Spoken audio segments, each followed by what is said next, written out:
notes that her grandfather had given her on her birthday. रोशन ने अपने हाथ में एक नोट पकड़ा हुआ है, जो नोट उसे उसके ग्रैंडफादर ने उसके बर्थडे पर दिया था. While she badly wanted to buy a new CD. हालांकि वह इस नोट से, इन पैसों से क्या है बेटा, वो एक नई सीडी खरीदना चाहती है. Hello students, how are you. बच्चों, हमारी 6th क्लास की हिस्ट्री चल रही है. इसके अंदर हम 6 चैप्टर्स ऑलरेडी कंप्लीट कर चुके हैं. आज हम बेटा इसका 7th चैप्टर स्टार्ट करने जा रहे हैं. स्टार्ट करने से पहले बच्चों, अगर आपको मेरी वीडियोस अच्छी लगती हैं तो प्लीज़ इन्हें लाइक कीजिए, शेयर कीजिए और मेरे चैनल को सब्सक्राइब कीजिए. Okay, now let's start. Today we will start our new chapter number 7,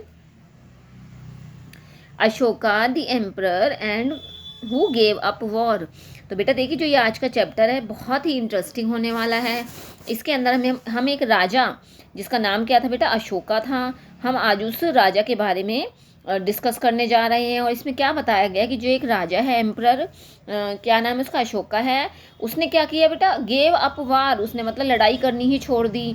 तो बड़ा मतलब शौकफुली लगता है कि एक राजा है, एक एम्परर है, उसने लड़ाई करनी छोड़ दी. तो ऐसा क्या हुआ उसके साथ, जो उसने क्या किया कि लड़ाई को ही छोड़ दिया. उसने कभी लड़ाई ना करने की कसम खाई थी. तो ऐसा सब कुछ क्या हुआ था उसके साथ. तो ये बेटा चैप्टर बहुत ही इंटरेस्टिंग है, इंपॉर्टेंट है, और मैं आपको इसे बहुत ही ईजी वे में समझाने की कोशिश करूँगी ताकि आपके सारे डाउट्स क्लियर हो सके. तो देखिए बच्चों, इसमें एक राजा अशोका के बारे में बताया गया है.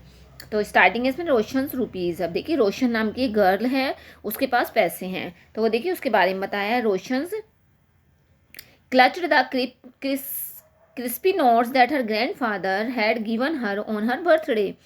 रोशन ने अपने हाथ में एक नोट पकड़ा हुआ है, जो नोट उसे उसके ग्रैंडफादर ने उसके बर्थडे पर दिया था. While she badly wanted two by a new CD.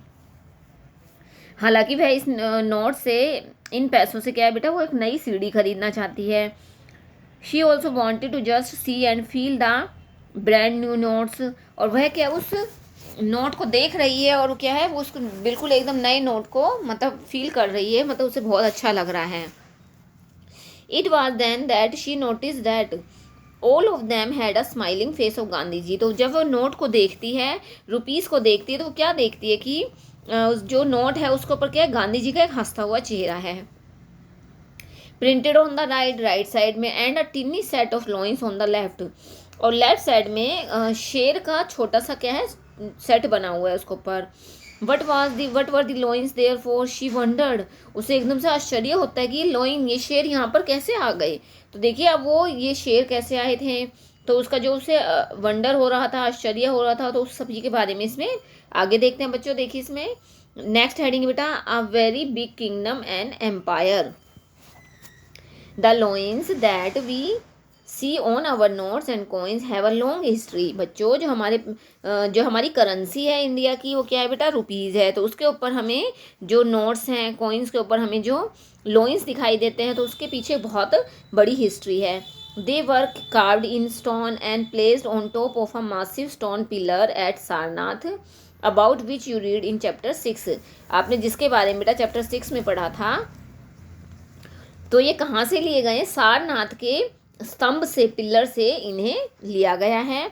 Ashoka was one of the greatest rulers known to history, and on his inscriptions one inscribed on pillars as well as on rock surfaces.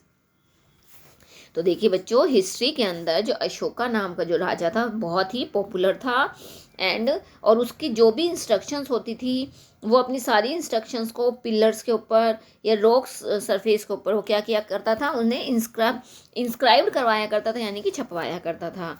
Before we find out what was written in these inscriptions, let us see why his kingdom was called an empire. तो यह सब देखने से पहले कि वो अपने inscriptions के ऊपर क्या चीज़ लिखवाता था, सबसे पहले हम ये देखते हैं कि उसका जो किंगडम था, उसे एम्पायर के नाम से क्यों जाना जाता था. The empire that Ashoka ruled was founded by his grandfather. ये जो सिंहासन उसे अशोका को जो मिला था वह किससे मिला था? अपने ग्रैंडफादर से मिला, अपने दादाजी से मिला था। Chandragupta Maurya more than 2300 years ago, कब मिला था बेटा? 2300 साल पहले उसके दादाजी थे, उनका नाम क्या था? चंद्रगुप्त मौर्य, उनसे उन्हें अपना ये सिंहासन मिला था। Chandragupta was supported by a vice man named Chanakya और कौटिल्य, और जो चंद्रगुप्त मौर्य थे उन्हें बुद्धिमान व्यक्ति उन्हें बहुत अधिक सपोर्ट करता था, उसका नाम क्या था? चाणक्य या कौटिल्य भी उसे कहा गया था। आगे देखिए बेटा, many of Chanakya's ideas were written down in a book called the Arthashastra. बेटा अर्थशास्त्र नाम की एक पुस्तक थी, उसके अंदर चाणक्य की सारी बातों को लिखा गया था। अब देखिए बेटा नया वर्ड आता है डायनेसिटी। डायनेसिटी देखिए क्या होता है? When members of the same family become rulers one after another, जब एक के बाद एक परिवार के सभी सदस्य राजा बनते हैं।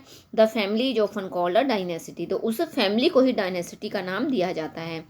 The Mauryas were a dynasty with 3 important rulers, जो मौर्य वंश था उसके अंदर क्या है? मौर्य इसे वंश बोला गया है, तो उसके अंदर 3 बड़े बड़े रूलर्स थे। Chandragupta Maurya, his son Bindusara and Bindusara son Ashoka. Chandragupta का बेटा था बेटा बिंदुसारा, बिंदुसारा का बेटा था अशोका। ये तीनों ही क्या है बेटा? ये तीनों फैमिली मेंबर्स थे, और इनका जब रूल लगातार चला तो उसे क्या डायनेसिटी का नाम दिया गया था। Okay, is it clear? Dynasty. Next देखिए बेटा, there were several cities in the empire marked with black dots on the map. These included the capital Pataliputra, Takshashila and Ujjain. अब देखिए बच्चों कि जो राजा अशोका का जो समय चल रहा था तो उसके अंदर क्या बहुत सारी जो बड़ी बड़ी सिटीज़ थी उसके बारे में बताया गया है। तो इसके अंदर कौन कौन सी थी? पाटलिपुत्र, तक्षशिला और उज्जैन, तो इन तीनों के बारे में बताया गया था। Takshashila was a gateway to the north west including central Asia, और जो तक्षशिला था बेटा वो नॉर्थ वेस्ट का क्या था? एक गेटवे था, मतलब एंट्री गेट था, जो कहाँ पर था? सेंट्रल एशिया में था। While Ujjain lay on the route from north to south India, और जो उज्जैन था वो क्या था बेटा? नॉर्थ से साउथ इंडिया का जो रूट था उसके ऊपर आता था। And merchants, officials and craft persons probably lived in these cities, और जो बड़े बड़े मर्चेंट्स थे, ऑफिसर्स थे, क्राफ्ट पर्सन थे, वो सभी क्या इन शहरों में रहते थे। In other areas there were villages of farmers and herders, और वहाँ आसपास के जो गांव थे उसके अंदर क्या फार्मर्स और हर्डर्स रहते थे। हर्डर्स होते हैं बेटा जो ये पशुओं को चराते हैं।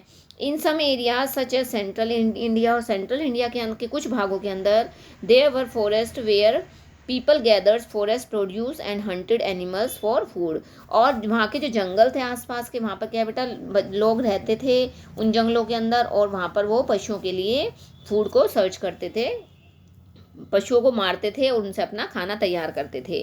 People in different parts of the empire spoke different, और वहाँ के अलग अलग एरिया के जो लोग थे वो अलग अलग प्रकार की भाषाओं को स्पोक करते थे, बोलते थे। अब देखिए बच्चों ये मैप देखिए बेटा, इसके अंदर क्या है? सारे आपको अलग अलग मौर्य एम्पायर था, उसके जो इम्पोर्टेंट जो सिटीज़ थी और जहाँ जहाँ पर इंस्क्रिप्शंस पाए गए थे उन सभी के बारे में इसके अंदर बताया गया है। नेक्स्ट देखिए बेटा, हर एरिया के अंदर अलग अलग डिफरेंट लैंग्वेज को स्पीक किया जाता था। They probably at different kinds of food and war different kinds of clothes, और वहाँ पर हर प्रकार के जो लोग थे वो अलग अलग प्रकार का खाना खाते थे और अलग अलग प्रकार के ही कपड़े पहनते थे। ओके बेटा, नेक्स्ट हेडिंग बेटा देखिए, नेक्स्ट हेडिंग है बच्चों, how are empires different from kingdoms. अब देखिए एम्पायर और किंगडम में क्या फ़र्क होता था? Emperors need more resources than kings because empires are larger than kingdom and need to be protected by big armies. देखिए बेटा जो एम्परर्स होते थे उन्हें क्या बहुत अधिक संसाधनों की रिसोर्सेज की जरूरत होती थी रेदर देन किंग्स, राजाओं की अपेक्षा, क्योंकि जो एम्पायर्स होते थे वो किंगडम से ज़्यादा बड़े होते थे और उन्हें क्या है अपनी प्रोटेक्शन के लिए बड़ी बड़ी आर्मी की ज़रूरत पड़ती थी। So also they need a larger number of officials who collect tax, और इसीलिए उन्हें क्या है ज़्यादा अधिक मात्रा के अंदर ऑफिशियल्स की भी ज़रूरत पड़ती थी जो गाँव के अंदर से टैक्स को कलेक्ट करते थे। नेक्स्ट हेडिंग है बच्चों, रूलिंग द एम्पायर। अब देखिए एम्पायर के ऊपर जो रूल किया जाता था उसमें क्या होता था? As the empire was so large, जितना एम्पायर बेटा बड़ा होता था, जितना मतलब एरिया बड़ा होता था, डिफरेंट पार्ट्स वर रूल्ड डिफरेंटली, तो हर एरिया के ऊपर अलग अलग तरीके से रूल किया जाता था। The area around Pataliputra was under the direct control of the emperor, और जो पाटलिपुत्र का जो एरिया था वो क्या है? वो राजा के डायरेक्ट कंट्रोल में आता था। This meant that officials were appointed to collect taxes from farmers, herders, craft persons and traders.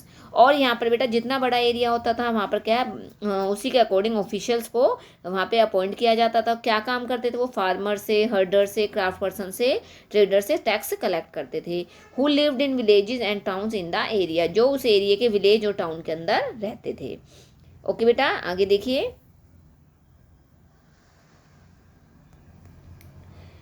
Officials also punish those who disobeyed the rulers order, और जो राजा के इस रूल को नहीं मानता था उन्हें क्या है, पनिश भी किया जाता था. Many of these officials were given salaries, और इसमें से जो जितने भी ऑफिशियल्स होते थे जो राजा के लिए काम करते थे, राजा के जो सेवक होते थे, वो उन्हें क्या है, पैसा सैलरी दी जाती थी. Messengers went to and fro and spies kept a watch on the officials, और क्या है यहाँ पर इनके पास मैसेज को लाने और ले जाने वाला भी अलग से एक पर्सन रखा जाता था, और जो क्या है इन सभी ऑफिशियल्स के ऊपर नज़र रखता था, मतलब उन्हें वॉच करता था. End of course the emperor supervise them all, और इन सभी को कौन सुपरवाइज करता है? इन सभी को राजा, जो एम्परर होता था वो सुपरवाइज करता था कि सभी अपना वर्क कर रहे हैं या नहीं कर रहे हैं. With the help of members of the royal family and senior ministers, और इसके अंदर वो किसकी हेल्प लेता था? जो बड़े बड़े जो रिच फैमिलीज थी उनके लोग मेंबर्स की और सीनियर मिनिस्टर्स की वो हेल्प लेता था. कौन? एम्परर. आगे देखिए बच्चों. There were other areas or provinces. Each of these was ruled for a provincial capital such as Takshashila and और उज्जैन. और इनके अलावा वहाँ पर और भी अलग प्रकार के क्षेत्र थे, प्रोविंसेस थी, जिनको ऊपर क्या है, राजा महाराजाओं ने अपना कब्जा किया हुआ था. और हर जो प्रोविंशियल कैपिटल थी उसके ऊपर अलग से रूल होता था, जैसे तक्षशिला है, उज्जैन है. Although there was some amount of control from Pataliputra and royal princes were often sent as governors, local customs and rules were probably followed. और इसके अलावा वहाँ पर जो पाटलिपुत्र था उसके ऊपर भी क्या अलग से कंट्रोल किया जाता था. जो रॉयल प्रिंसेस थे, मतलब जो अमीर राजा थे, वो क्या है, गवर्नर्स को, लोकल कस्टम्स को और रूलर्स को क्या है वहाँ पर उन्हें फॉलो करने के लिए वहाँ पर भेजते थे. Besides there were vast areas between the centres, और वहाँ पर इन सेंटर्स के बीच में बड़े बड़े खाली एरियाज भी थे. Here the Mauryas try to control roads and rivers, और यहाँ पर जो मौर्य वंश के लोग थे वो क्या है, यहाँ पर रोड और रिवर को बनाने की कोशिश कर रहे थे. Which were important for transport and to collect whatever resources were available as tax and tribute. और वो जो ये रोड बनाए जा रहे थे वो किसके लिए? वो ट्रांसपोर्ट के लिए बनाए जा रहे थे, ताकि जो ट्रांसपोर्ट का वर्क है वो इजीली सभी के साथ किया जा सके. For example the Arthashastra tell us that the north west was important for blankets and south India for its gold and precious stones. जैसे अब जो अर्थशास्त्र नामक पुस्तक के अंदर पता चलता है कि जो नॉर्थ वेस्ट का जो एरिया था बेटा वो किसके लिए इम्पोर्टेंट था?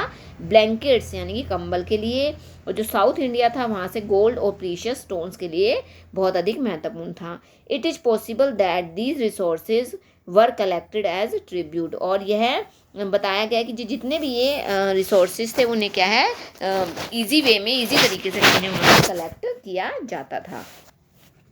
तो ये था बेटा आपका जो ये एम्परर जो उसके बारे में बताया गया है, एम्परर के बारे में. तो ये उसके अंदर सारी चीज़ें बताई गई हैं. नेक्स्ट है बेटा ट्रिब्यूट. ट्रिब्यूट में देखिए ट्रिब्यूट क्या है, देखिए. Unlike taxes which were collected on a regular basis, tribute was collected as and but when it was possible from people who gave a variety of things more or less willingly. Tribute होता है बेटा जिस प्रकार से taxes को regularly क्या है collect किया जाता था, उसी प्रकार से जो ट्रिब्यूट है उसे भी कलेक्ट किया जाता था. लेकिन इसके अंदर क्या है, जो लोग जरूरी नहीं है पैसे ही पे करें, उनके पास कोई थिंग होती थी तो उसको क्या अपनी इच्छा से वो उसे दान के रूप में देते थे. There were also the forest regions, वहाँ पर कुछ फॉरेस्ट एरियाज़ भी थे. People living in these areas were more और लेस इंडिपेंडेंट, और वहाँ के जो लोग थे वो क्या है बेटा, इन एरियाज़ में जो लोग रहते थे वो इंडिपेंडेंट, वो बहुत ज़्यादा मतलब दूसरों के ऊपर डिपेंड करते थे. But may have been expected to provide elephants, timber, honey and wax to Mauryan officials. लेकिन यहाँ पर रहने वाले लोग भी क्या है, जो राजा महाराजा थे उनके ऑफिशियल्स को टिम्बर यानी कि वहाँ से लकड़ी और शहद, वैक्स, ये सारी चीज़ें क्या है वहाँ के राजा के लोगों को, जो आदिवासी लोग थे, जो फॉरेस्ट में जो लोग रहते थे वो उन्हें वहाँ उन लोगों को गिफ्ट करते थे. आगे बेटा the emperor and the capital, emperor and the capital में देखिए क्या बताएगा, Megasthenes was an ambassador who was sent to the court of Chandragupta by the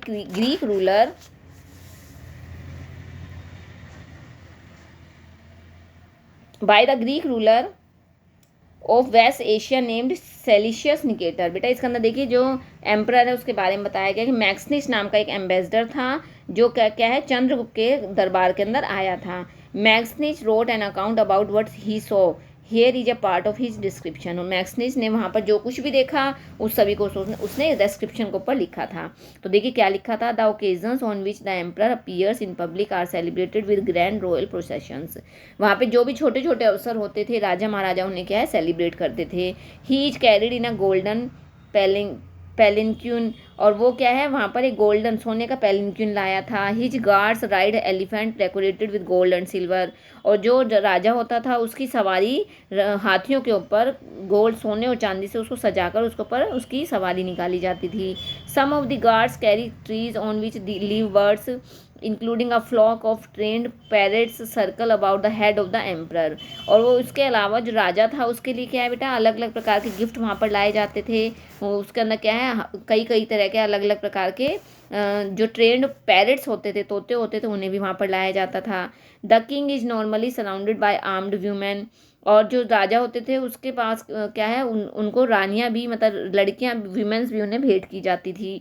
he is afraid that someone में ट्राई टू किल हिम, लेकिन क्या है उसे डर लगता था कि कहीं कोई उसे मार ना दे। He has a special servants to taste the food before the eats, और जब भी वह कोई खाना खाता था तो उससे पहले उस खाने को उसके जो सर्वेंट्स होते थे वो टेस्ट करते थे। He never sleeps in the same bedroom for 2 nights, और वह लगातार 2 रात एक ही कमरे के अंदर नहीं सोता था, मतलब वो अपनी रूम्स भी चेंज करता रहता था। And about Pataliputra modern Patna he road, उसने क्या लिखा बेटा, this is a large and beautiful city, ये बहुत बड़ी सिटी है, पटना के बारे में लिखा था। It is surrounded by a massive wall, इसके चारों तरफ क्या है बहुत बड़े बड़े किले हैं। It has 560 towers and 64 gates, इसके 570 टावर्स हैं और 64 गेट्स हैं। The houses of 2 and 3 storeys, यहाँ पर जो जितने भी घर हैं वो 2 या 3 मंजिल के बने हुए हैं। Are built of wood and mud, और वो लकड़ी के और मड के बने हुए हैं। The Kings palace is also would and decorated with stone carvings, और जो राजा का महल है वह भी बहुत ही खूबसूरत है। It is surrounded with gardens and enclosures for keeping birds, और इसकी चारों तरफ क्या है गार्डन बनाए गए हैं। तो ये सारा किसके बारे में बताया गया था बेटा, वहाँ पर जो पटना के अंदर जो पाटलिपुत्र था जिसे अब आज के टाइम में क्या है पटना के नाम से जाना जाता है उसके बारे में इसमें बताया गया था। तो बच्चों ये हमारा लगभग हाफ चैप्टर आज हो गया है बेटा, आई होप आपको समझ में आया होगा। फिर भी बेटा अगर आपको कोई भी डाउट रहता है तो आप उससे कमेंट बॉक्स में लिखकर ज़रूर डिस्कस करोगी। ओके, थैंक यू बेटा, have a nice day, bye bye.